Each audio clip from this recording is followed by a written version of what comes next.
Perkenalkan, nama saya Randy Alexander Dibuat dengan NIM 20111047. Di sini saya akan mempresentasikan hasil dari tugas saya, hasil tugas rancangan penelitian. Yang pertama di sini ada judul, yaitu pengaruh merokok dan kualitas tidur terhadap kadar gula darah pada mahasiswa staba. Kita langsung masuk ke bab 1, pendahuluan. Di sini di bab 1 itu yang pertama ada latar belakang. Dan latar belakang ini saya menemukan penelitian, yaitu dari sesi Mei Irawati. Berbagai perubahan pola perilaku dan gaya hidup pada remaja dan dewasa muda dapat mempengaruhi kualitas tidur, kebiasaan mengkonsumsi makanan yang tidak sehat, konsumsi alkohol, merokok, keluar hingga larut malam, menonton televisi berlebihan, kebiasaan bermain game di komputer atau laptop maupun PlayStation, hingga bergadang, dan tentunya hal tersebut akan mempengaruhi kualitas tidur. Perubahan sistem endokrin yang terjadi selama periode tidur dalam berhubungan dengan adanya sekresi beberapa hormon. Apabila aktivitas fisik total dan durasi tidur seseorang rendah, maka peluang resistensi insulin akan meningkat. Individu dituntut untuk memenuhi kebutuhan dasar manusia guna mempertahankan kelangsungan hidupnya. Salah satu kebutuhan dasar yang diperlukan manusia adalah tidur. Tidur sendiri ini merupakan kebutuhan dasar yang dibutuhkan oleh semua orang, dan berdasarkan penelitian dari sesi Mei Irawati, hampir seluruh responden, yaitu 81,6%, memiliki kualitas tidur buruk, dan sebagian besar 52,6% responden memiliki kadar gula darah puasa prediabetes.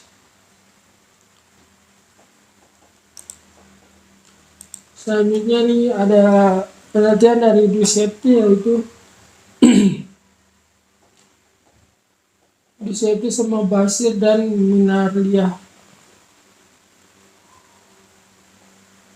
Gangguan tidur dapat mempengaruhi fungsi motorik dan kognitif, penurunan produktivitas, perubahan mood, penurunan daya ingat, disorientasi, serta adanya keluhan fatigue, sehingga dapat mempengaruhi kehidupan pasien dalam melakukan aktivitas sehari-hari. Gangguan tidur yang terjadi pada pasien DM tentunya juga dapat mempengaruhi pasien dalam pengelolaan penyakitnya. Salah satu komponen dalam manajemen DM adalah monitoring kadar gula darah yang memerlukan peran serta aktif di kemauan dan kemampuan pasien secara mandiri.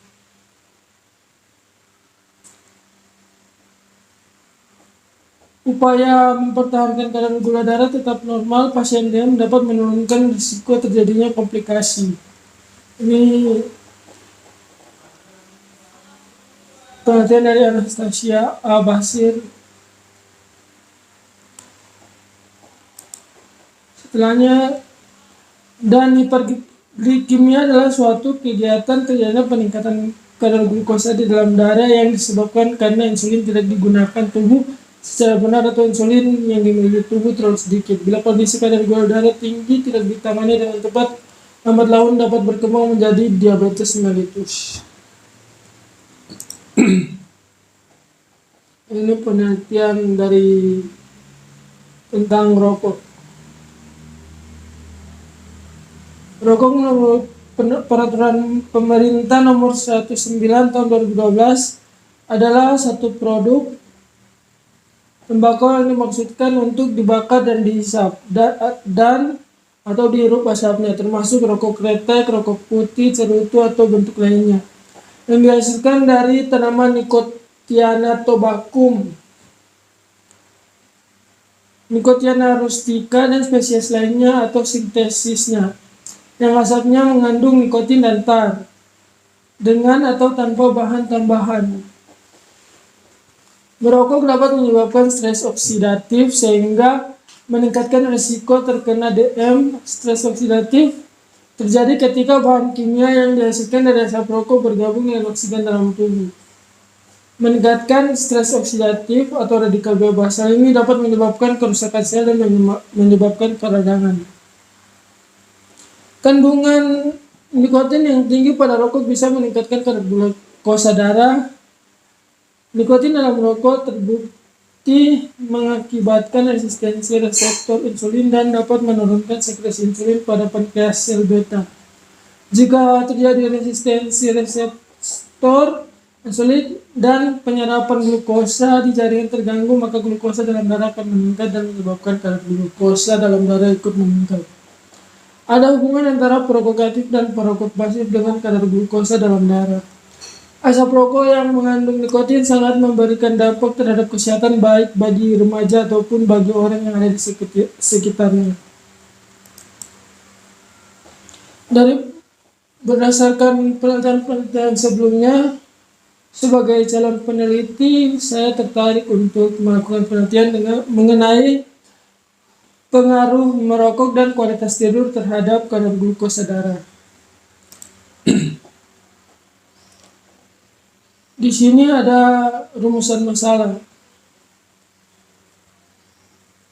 Yang pertama itu, apakah ada hubungan antara kadar glukosa darah dan perokok? Yang kedua itu, apakah ada hubungan antara kadar glukosa darah dan kualitas tidur?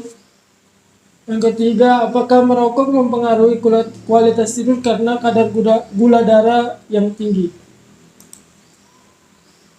Dan tujuan penelitiannya yaitu untuk mengetahui apakah merokok dapat membuat kadar glukosa darah menjadi tinggi. Tujuan kedua itu untuk mengetahui apakah kadar glukosa darah dapat mempengaruhi kualitas tidur.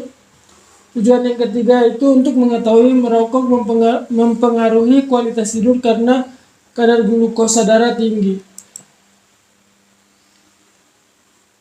Selanjutnya di sini ada manfaat penelitian.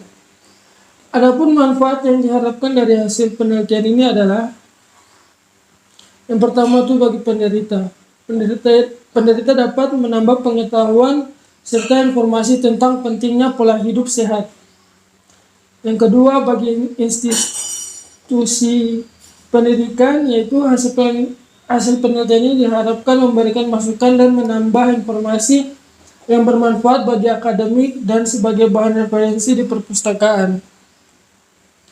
Yang ketiga di sini ada bagi peneliti selanjutnya, menjadi acuan serta sumber referensi oleh peneliti lain sehingga dapat meningkatkan kualitas untuk pengembangan penelitian lebih lanjut di bidang analisis teknologi laboratorium medik. Yang terakhir yaitu hipotesis, yaitu adanya pengaruh atau hubungan antara perokok dan kualitas tidur terhadap glukosa darah. Hipotesis. Dan selanjutnya di sini ada bab 2 yaitu tinjauan pustaka. Di tinjauan pustaka ini yang pertama yaitu ada glukosa darah. Di poin yang pertama ini ada pengertian dari glukosa darah itu sendiri. Glukosa darah merupakan salah satu karbohidrat penting yang digunakan sebagai sumber tenaga.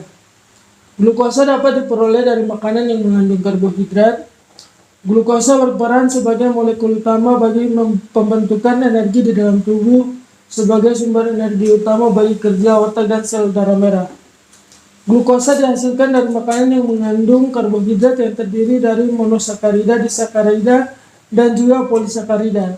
Karbohidrat akan konversikan menjadi glukosa di dalam hati dan seterusnya, berguna untuk pembentukan energi dalam tubuh. Glukosa tersebut akan diserap oleh usus halus, kemudian akan dibawa oleh aliran darah dan didistribusikan ke seluruh sel tubuh.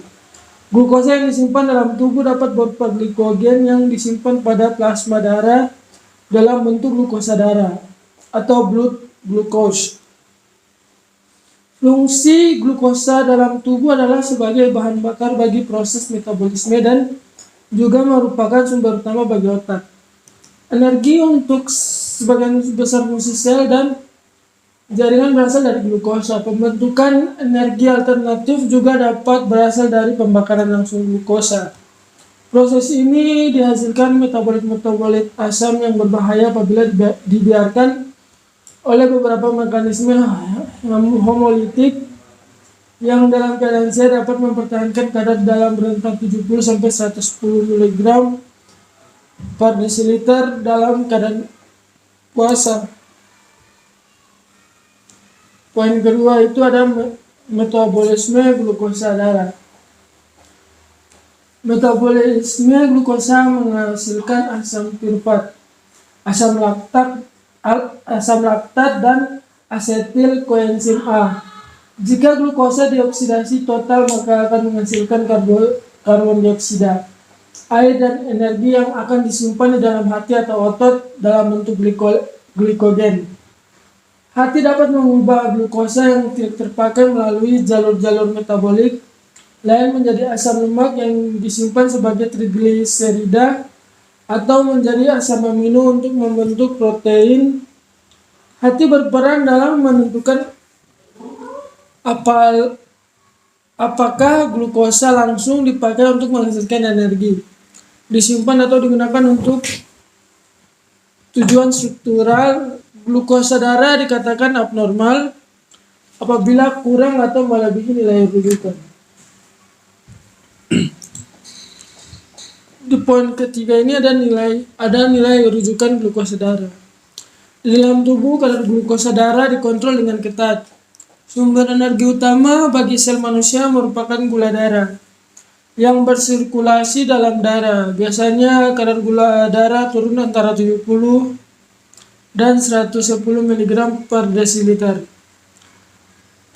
Kadar gula darah biasanya terendah di pagi hari sebelum makan dan mungkin naik setelah makan. Hipoglikemia adalah istilah medis untuk kadar gula darah rendah yang berbahaya. Kadar gula darah ini nilainya itu 70 kurang dari 110 mg per desiliter. Metabolit penyakit yang didefinisikan oleh hiperglikemia atau kadar glukosa darah tinggi yang disebabkan oleh kerusakan dalam aksi dan produksi hormon insulin. Perkani mengklaim bahwa seseorang dengan diabetes menunjukkan gejala termasuk poliuria dan polineuropati bersama dengan kadar darah yang saat ini 200 mg per desiliter. Kadar gula darah puasa 126 mg per desiliter dan HbA1c 6,5%.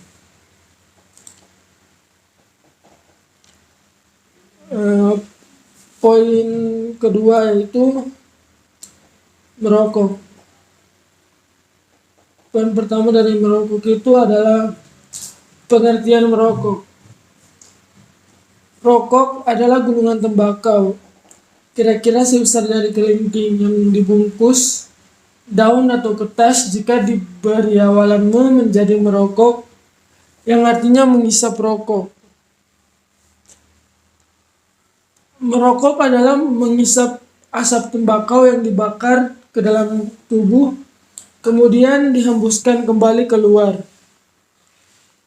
Pendapat lain menyatakan bahwa perilaku merokok adalah sesuatu yang dilakukan seseorang berupa membakar dan menghisapnya, serta dapat menimbulkan asap yang dapat terhisap oleh orang-orang di sekitarnya. Rokok adalah hasil olahan tembakau terbungkus, termasuk cerutu atau bentuk lainnya yang dihasilkan dari tanaman Nicotiana tabacum, Nicotiana rustica, dan spesies lainnya atau sintesis yang mengandung nikotin dan tar dengan atau tanpa tambahan.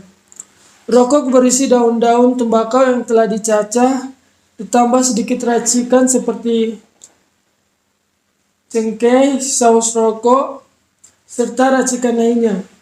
Untuk menikmati sebatang rokok perlu dilakukan pembakaran pada salah satu ujungnya, agar asapnya dapat dihirup lewat mulut pada ujung lainnya. Para pakar ilmu politik percaya bahwa sekalipun didapati banyak batasan mengenai terminologi demokrasi, mereka yakin keikutsertaan anggota masyarakat menyusun agenda politik yang dijadikan landasan pengambilan keputusan pemerintah. Karena tidak mungkin seluruh lapisan masyarakat ikut serta secara langsung dalam penyusunan agenda politik, maka diadakan pemilihan umum. Poin kedua dari merokok yaitu kebiasaan merokok salah satu merupakan unsur mempengaruhi yang kadar gula darah. Salah satu komponen berbahaya dalam merokok adalah nikotin. Dibandingkan dengan rokok lainnya, rokok kretek memiliki kadar nikotin tar dan karbon monoksida yang lebih tinggi.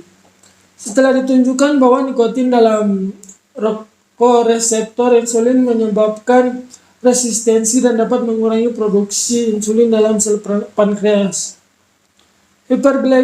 Hiperglikemia akan berkembang jika ada resistensi reseptor insulin dan penyerapan glukosa jaringan yang buruk.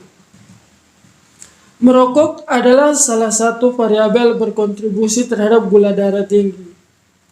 Dapat meningkatkan radikal bebas dan asap rokok yang mengandung nikotin, mengganggu proses metabolisme tubuh. Sistem pernapasan adalah rute di mana nikotin dari rokok masuk ke dalam tubuh. Pelepasan kortisol secara signifikan dipengaruhi oleh kadar nikotin. 20 karbohidrat metabolisme dan lemak dipengaruhi oleh hormon kortisol. Kortisol hormon dapat kadar gula meningkatkan darah, yang mengganggu kemampuan insulin untuk mengatur darah gula.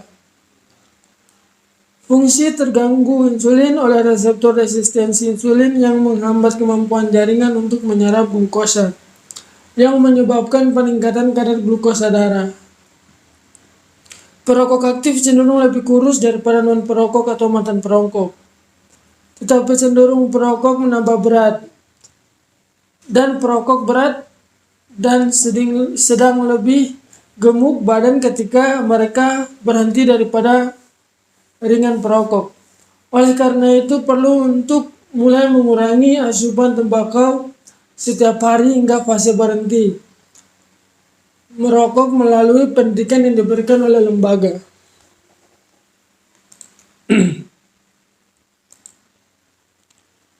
Yang terakhir yaitu poin 2.4, resistensi insulin. Resistensi insulin adalah keadaan terjadinya gangguan respon metabolik terhadap kerja insulin. Akibatnya untuk kadar glukosa plasma tertentu dibutuhkan kadar insulin yang lebih banyak daripada normal untuk mempertahankan keadaan normoglikemi atau euglikemi. Resistensi insulin merupakan sindrom heterogen dengan faktor genetik dan lingkungan berperan untuk penting pada perkembangannya. Gangguan resistensi insulin pada otot rangka dapat disebabkan oleh gangguan pada prereseptor, reseptor, dan postreseptor.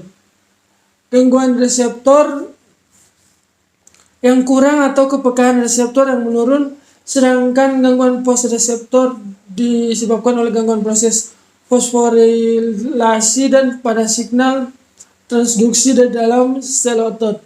Daerah utama terjadinya resistensi insulin adalah pada postreseptor, sel target di jaringan otot, rangka, dan sel hati. Kenaikan kadar insulin plasma ini dapat diinterpretasikan sebagai usaha pankreas yang mulai terganggu dalam mengimbangi kenaikan glukosa darah, dan akan tetapi apabila kadar glukosa plasma meningkat melebihi 140 mg desiliter, agaknya sel beta tidak sanggup lagi mengimbangi kenaikan kadar glukosa tersebut. Mulailah terjadi kegagalan sel beta dan sekresi insulin mulai berkurang. Pada saat kadar insulin plasma puasa mulai menurun, maka efek penekanan insulin terhadap produksi glukosa hati khususnya gluconeogenesis mulai berkurang sehingga pelepasan glukosa hati meningkat, mengakibatkan kadar glukosa plasma puasa akan makin meningkat pula. Kerusakan pos reseptor ini menyebabkan kompensasi peningkatan sekresi insulin oleh sel beta sehingga terjadi hiperinsulinemi pada keadaan puasa maupun kemampuan insulin menurunkan konsentrasi glukosa darah dengan cara menstimulasi pemakaian glukosa di jaringan otot, lemak dan menekan produksi glukosa oleh hati. Resistensi insulin adalah keadaan berkurangnya sensitivitas insulin. Intervensi berupa perubahan pola hidup dengan terapi, nutrisi medik, dan latihan jasmani memberi hasil yang memuaskan dalam jangka pendek.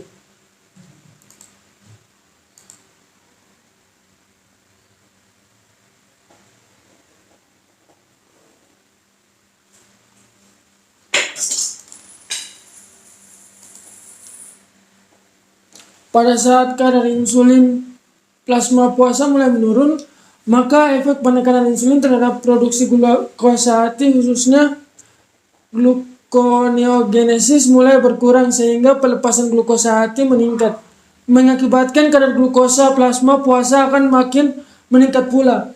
Kerusakan pos reseptor ini menyebabkan kompensasi peningkatan sekresi insulin oleh sel beta, sehingga terjadi hiperinsulinemi pada keadaan puasa maupun postprandial. Sensitivitas insulin adalah kemampuan insulin menurunkan konsentrasi glukosa darah dengan cara menstimulasi pemakaian glukosa di jaringan otot, lemak, dan menekan produksi gula oleh hati. Resistensi insulin adalah keadaan berkurangnya sensitivitas insulin.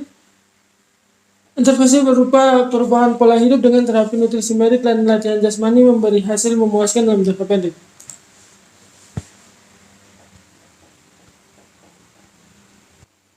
Bab 3, metode penelitian.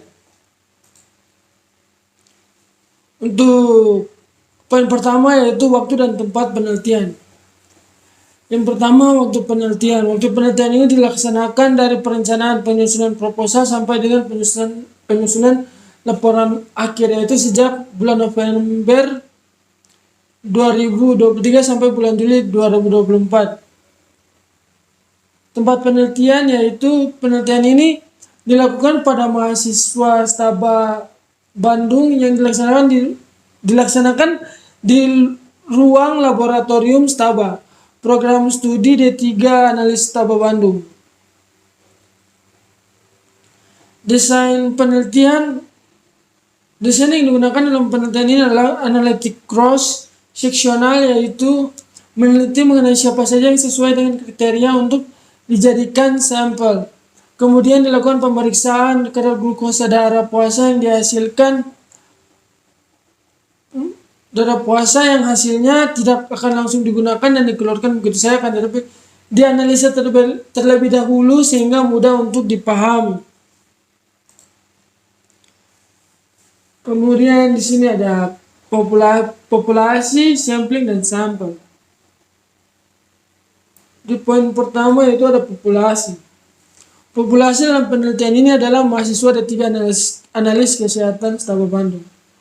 Untuk samplingnya ini, teknik pengambilan sampel yang digunakan dalam penelitian ini adalah purposive sampling, yaitu pengambilan sampel ini berdasarkan penilaian peneliti mengenai siapa saja yang sesuai atau memenuhi kriteria pada mahasiswa D3 analis kesehatan Staba Bandung untuk dijadikan sampel. Poin ketiga, sampel. Sampel penelitian ini adalah orang dengan kualitas tidur yang kurang provokatif dan bersedia diteliti pada mahasiswa D3 analis kesehatan Staba Bandung. Di sini ada data populasi Staba untuk mahasiswanya. Yang pertama itu ada mahasiswa Staba, semuanya itu yang mahasiswanya 23, yang merokok itu ada 10. Yang non perokok itu ada 13, dan untuk mahasiswa yang kualitas tidurnya normal itu ada 12. Kualitas tidur tidak normalnya itu ada 11. Untuk poin ke 3.4 yaitu ada peralatan dan bahan. Peralatan yaitu poin pertama itu ada peralatan. Yang pertama itu ada fotometer, centrifuge, tabung serologi, timer, rak tabung serologi, label, spuit, tourniquet, yellow tip, kapas. Untuk bahannya yaitu ada darah vena diambil serumnya, alkohol 70%, aquades, reagen pemeriksaan glukosa darah. Untuk poin 3.4.3 prosedur pengambilan darah yaitu yang pertama itu harus meluruskan lengan pasien dan memasang tourniquet pada lengan kurang lebih 3 cm dari siku. Yang kedua, membersihkan atau mendisinfeksikan kulit di sekitar tempat pengambilan darah atau vena diffusa cubiti dengan alkohol 70% dan biarkan mengering. Yang ketiga, melakukan penusukan pada vena dengan posisi 30 derajat dari kulit. Bila darah tampak mengalir ke dalam spuit, menarik toraks pelan-pelan hingga mendapatkan darah sebagai sesuai kebutuhan. Yang keempat ada melepaskan tourniquet dan mengeluarkan jarum dengan hati-hati dan menutup bekas luka dengan kapas kering. Di sini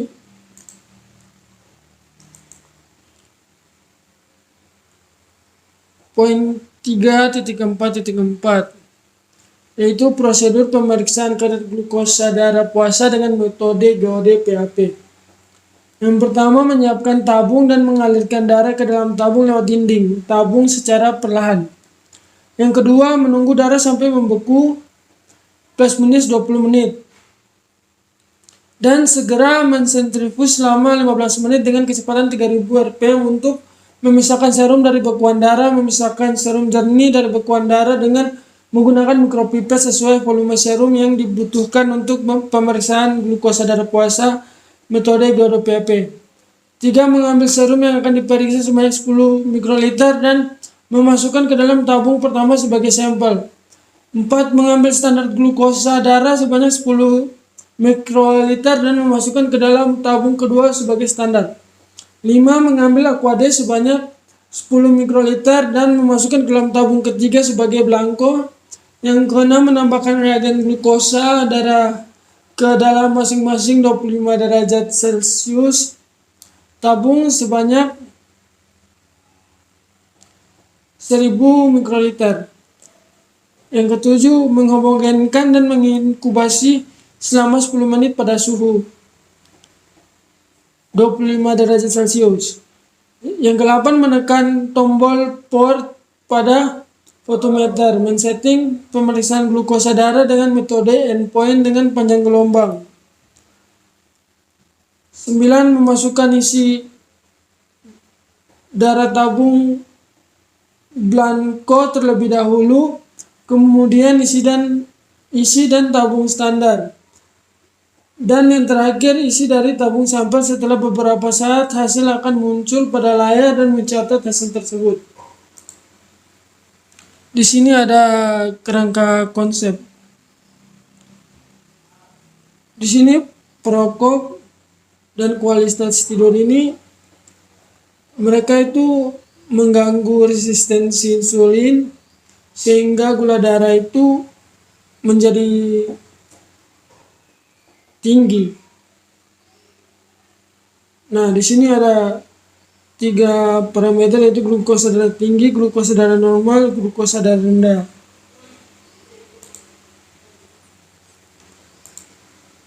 Di sini ada alur penelitian. Yang pertama itu nanti dibagikan kuesioner yang sudah diisi syarat-syarat untuk mengikuti penelitian. mendapatkan partisipan yang memenuhi kriteria penelitian. Yang ketiga yaitu pengambilan sampel serum, pemeriksaan glukosa menggunakan metode GORDOP-PP. Setelah mendapat data dari pemeriksaan glukosa, hasilnya itu mendapatkan data dari pemeriksaan glukosa darah. Di sini kita akan mengolah data. Setelah mengolah data, dari data tersebut akan menjadi hasil penelitian. Dari hasil penelitian itu kita mengkaji lagi dan menarik kesimpulan dari yang terjadi pada saat pemeriksaan, dari saat mengolah data itu. Dan itu saya dari saya. Terima kasih. Assalamualaikum warahmatullahi wabarakatuh.